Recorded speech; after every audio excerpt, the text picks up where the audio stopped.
톨스토이의 단편을 읽으신 분들이라면 특이한 점을 발견하게 되실 겁니다. 단편의 앞부분마다 관련된 성경 구절을 기록해 놓았습니다. 이것은 어떤 의미일까요?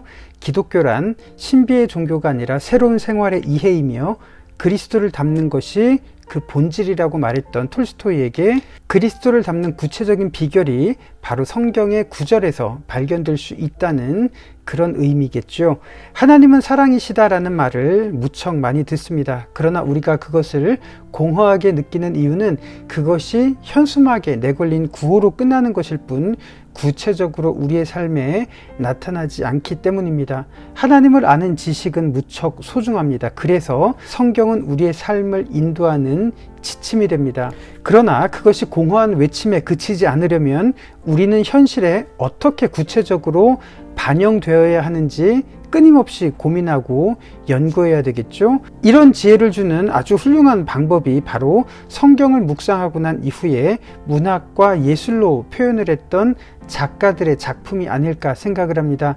지난 시간에 제정 러시아 그리고 러시아 정교회에 대해서 말씀을 드렸습니다. 제정 러시아는 1721년에 시작해서 1917년 볼셰비키 혁명으로 막을 내립니다. 이 200년의 기간 동안 극심한 양극화 현상, 폐쇄된 사회, 엄격한 신분제도, 노예처럼 살아가던 러시아 국민들이 200년 동안 그 역사 속에서 경험했던 현실이었습니다. 정통이라고 자부했던 러시아 정교회는 언제나 권력자들 편에 있었다는 것을 우리가 같이 생각을 해봤습니다. 이런 어두운 러시아의 역사 속에서 등불처럼 빛났던 작가들이 있습니다. 성경을 읽으면서 진정한 사랑이 무엇인지, 진정한 자유가 무엇인지 한 영혼에 대한 가치를 표방했던 작가들이 바로 푸시킨, 니콜라이 고골, 도스토옙스키 그리고 톨스토이 같은 인물들이었습니다. 그 중에서도 유독 톨스토이는 이러한 어두운 시대에 그리스도의 삶을 작품으로 표현하려고 했던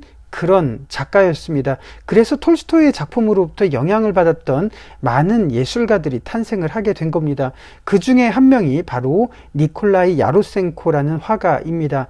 니콜라이 야로센코는 톨스토이의 단편 사람은 무엇으로 사는가라는 작품을 읽고 지금 보시는 이 그림 삶은 어디에나 라는 작품을 남겼습니다.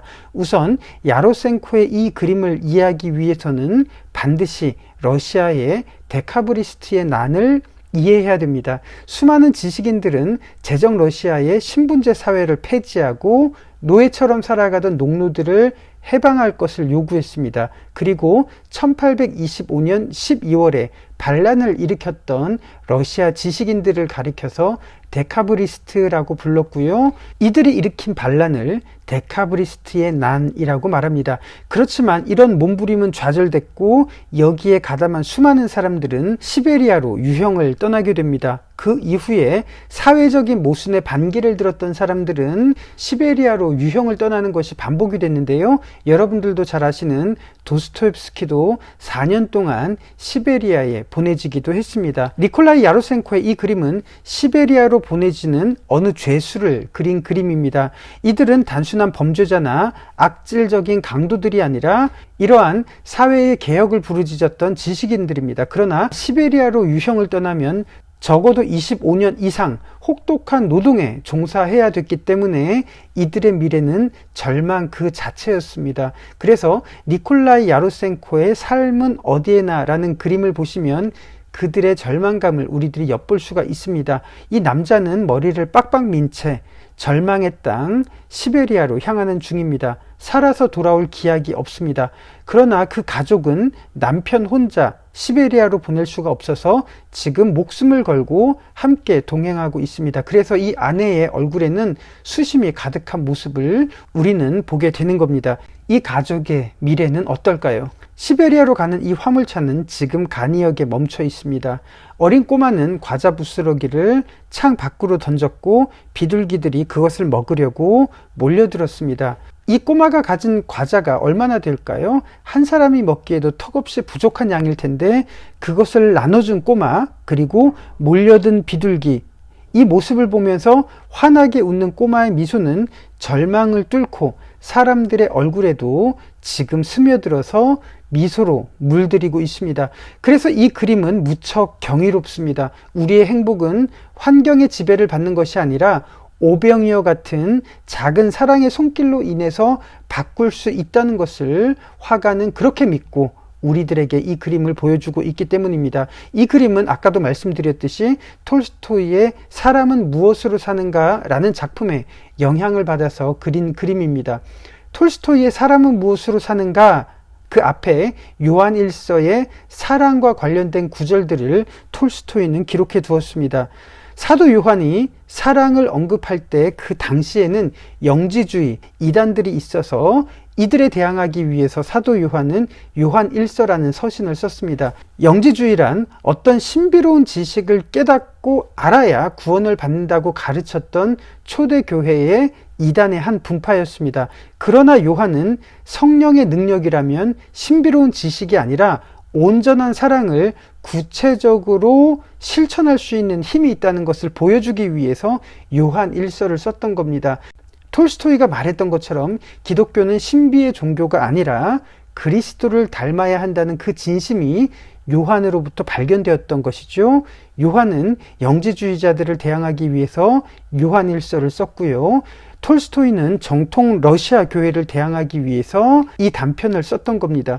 톨스토이와 야로센코의 작품, 그리고 사도 요한의 요한 1서를 접하면서 우리들은 이 둘 다를 대항하면서 감상을 해야 되겠죠. 성령의 열매란 오로지 신비적인 그 무엇으로만 이해하는 가르침에도 대항을 해야 되겠고요. 그리고 성령의 열매가 어떤 것인지에 대해서 그리스도를 닮으려는 노력은 없으면서 그것의 원어가 어떻고 그것에 대한 지식이 어떻다고 하는 그런 공허한 가르침에 빠진 그 모습에도 우리는 대항을 해야 될 겁니다. 이 작품을 접하는 여러분들의 삶에 사랑이라는 흔적을 조금씩 맺어간다면 성령께서 함께하고 계시는 흔적이라고 저는 믿습니다. 여러분들의 삶 속에 성령의 열매 중에서 사랑이라는 열매를 맺어나가시기를 축복합니다. 사랑이라는 열매와 관련해서 톨스토이의 사람은 무엇으로 사는가 라는 작품을 함께 감상할 텐데요. 톨스토이의 단편을 번역했던 김선영 작가는 이 원래의 제목이 사람은 무엇으로 살아있는가, 이것이 러시아 원문의 뉘앙스에 더 가깝다고 말합니다.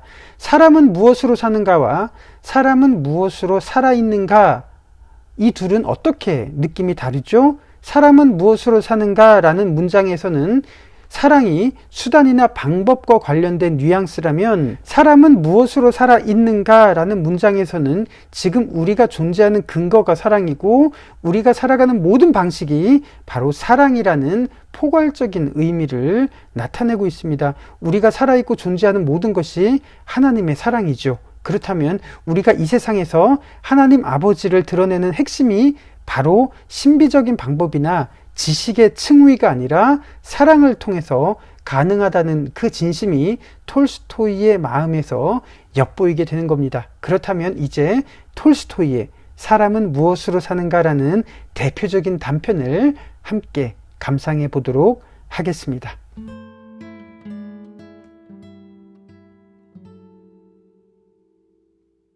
재화공 세뮤는 가족과 한 농부의 집에 새들어 살고 있었다.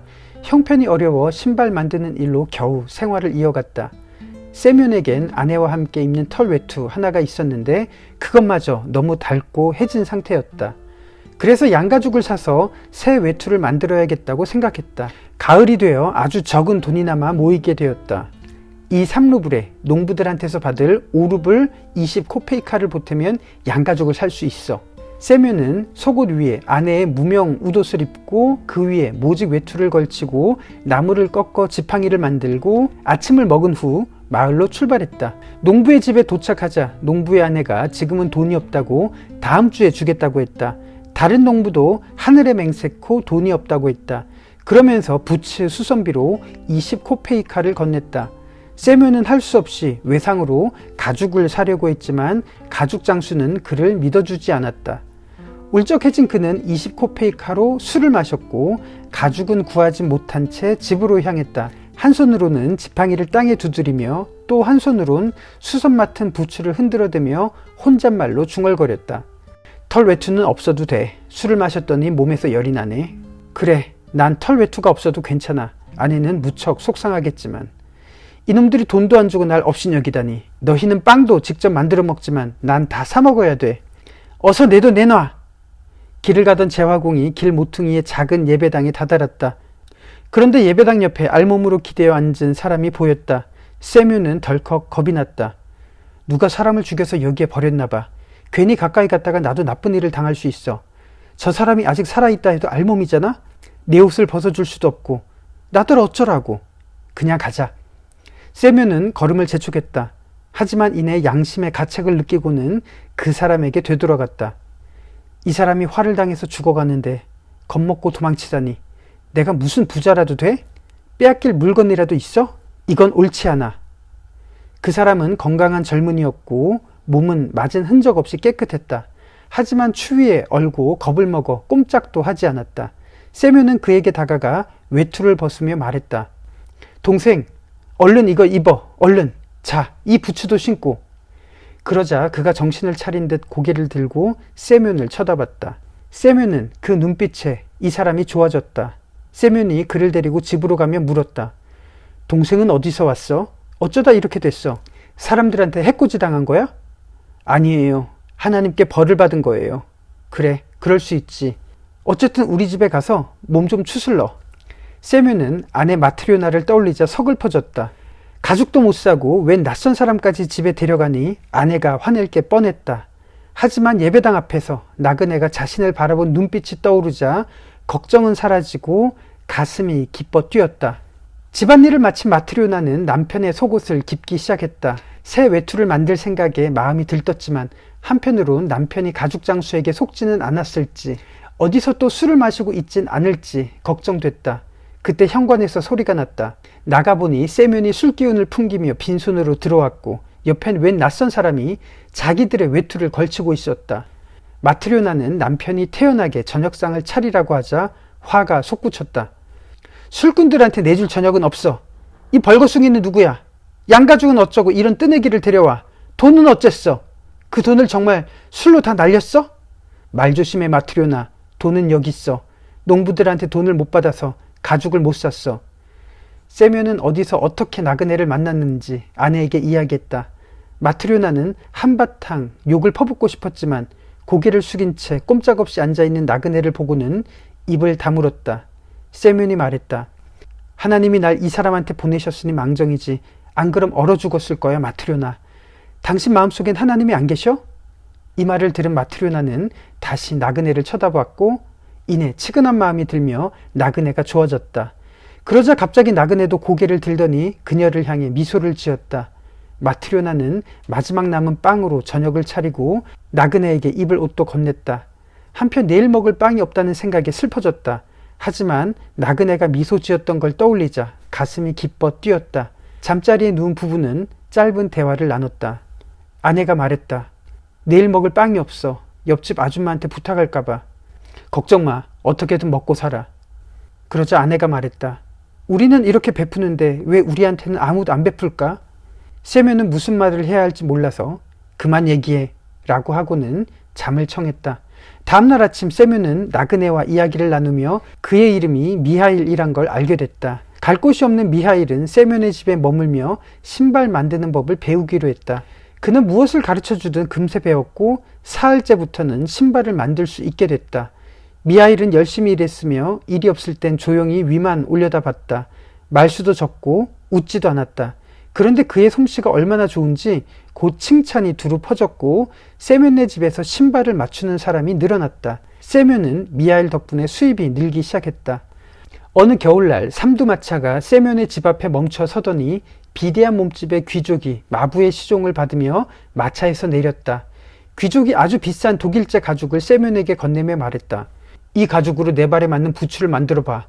1년을 신어도 뒤틀리지 않고 터지지 않도록 잘 만들어야 해. 그렇게 할 자신이 있으면 주문을 받고 안 그럼 아예 주문을 받지 마. 튼튼히 잘 만들면 수고비로 10루블을 주겠네. 하지만 1년이 안 돼서 터지거나 뒤틀리면 내 자네를 감옥에 넣어버릴 거야. 세뮤는 겁이 났지만 미하일을 믿고 일을 맡기로 했다.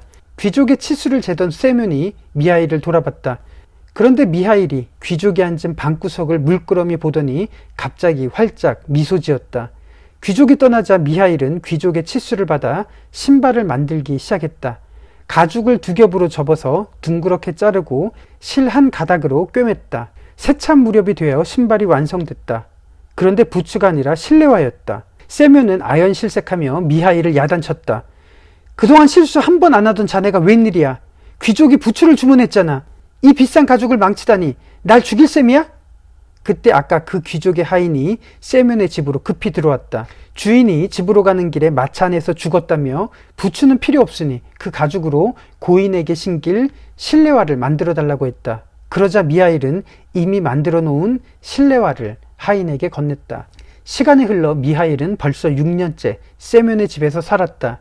그는 열심히 일만 할 뿐 어딜 가지도 않고 말도 거의 없고 웃지도 않았다. 여태껏 단 2번 미소 지었을 뿐이었다. 첫날 마트료나가 저녁을 차려줬을 때, 그리고 귀족이 부츠를 주문하러 왔을 때였다. 세면은 미하일이 있어서 더없이 좋았지만 갑자기 떠나지 않을까 걱정되기도 했다. 한 번은 한 단정한 부인이 쌍둥이 여자애 2을 데리고 세면의 집에 왔다. 아이들은 서로 똑 닮아서 구별하기 어려웠는데 한 아이는 왼쪽 다리를 절었다.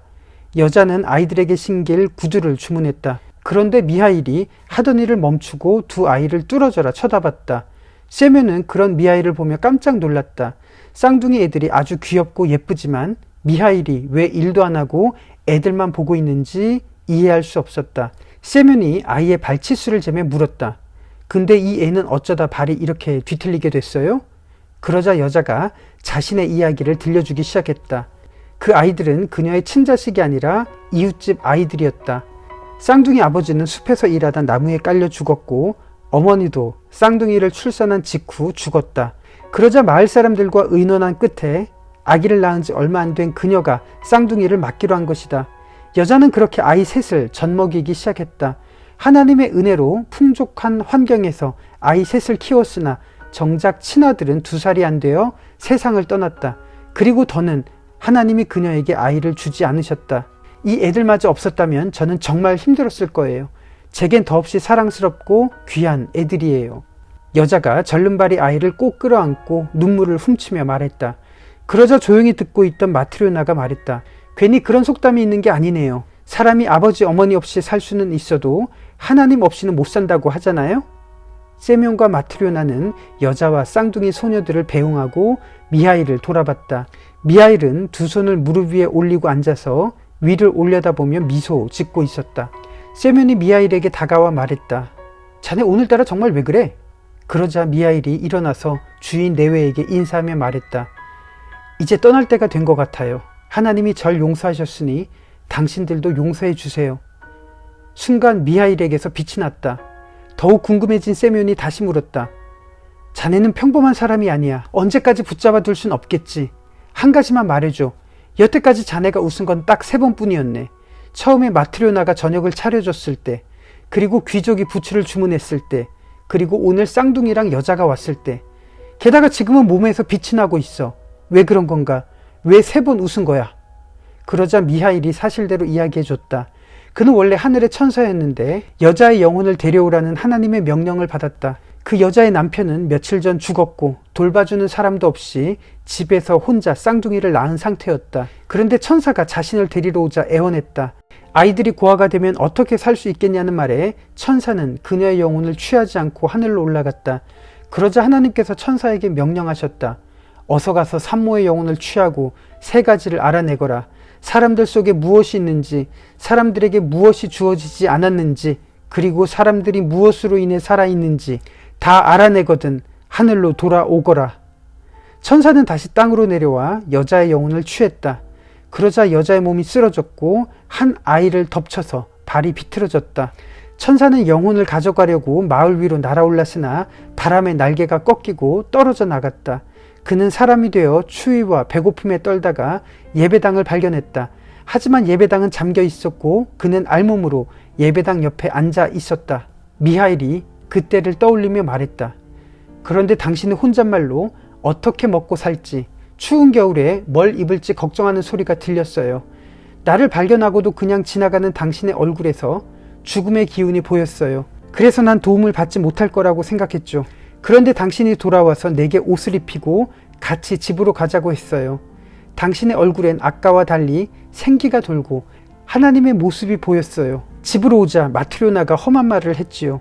죽음의 기운이 마트료나의 입에서 흘렀고 나는 죽음의 악취에 숨을 쉴 수 없었어요. 그런데 당신이 마트료나에게 하나님에 대해 말하자 그녀가 바로 달라졌어요. 얼굴에서 생기가 돌고 하나님이 보였지요. 그 순간 나는 사람들 속에 사랑이 있다는 걸 깨달았어요. 하나님께서 알아내라고 하신 첫 번째 말씀을 알아내서 너무 기뻐서 웃었어요. 그리고 1년이 지난 후 한 귀족이 와서 1년을 신어도 터지지 않고 뒤틀리지 않는 부츠를 만들라고 했지요. 근데 죽음의 사자인 내 동료가 그 사람 등 뒤에 있는 게 보였어요. 난 귀족이 저녁 무렵 죽을 거란 걸 알고 슬리퍼를 만들었어요. 그때 깨달았지요. 사람에게 주어지지 않은 것은 진정으로 자신에게 필요한 게 무엇인지 아는 것이에요. 미래에 무슨 일이 있을지 모르기 때문이지요. 난 하나님의 두 번째 말씀을 알아내고 또 내 동료를 보게 되어 기뻐서 웃었어요. 그리고 마지막으로 오늘 사람들이 무엇으로 인해 살아있는지 알게 됐어요. 그건 사랑이에요. 다른 사람들을 가엽게 여기고 사랑하는 마음이지요. 고아가 돼버린 쌍둥이는 오늘 왔던 여자에게 사랑이 없었다면 살아남지 못했을 것이고 저 역시 당신과 마트료나의 사랑이 없이는 살아남지 못했을 거예요. 그러니 사람들은 사랑으로 인해 살 수 있는 겁니다. 사랑 안에 있는 사람은 하나님 안에 있고 하나님도 그 사람 안에 계십니다. 하나님은 사랑이기 때문입니다. 미하일이 이야기를 마치자 그의 어깨에서 날개가 펼쳐지며 천사로 변했다. 그러자 세면의 통나무집이 흔들리며 땅에서 하늘까지 불기둥이 솟아올랐다. 천사는 하나님을 찬양하며 하늘로 올라갔다.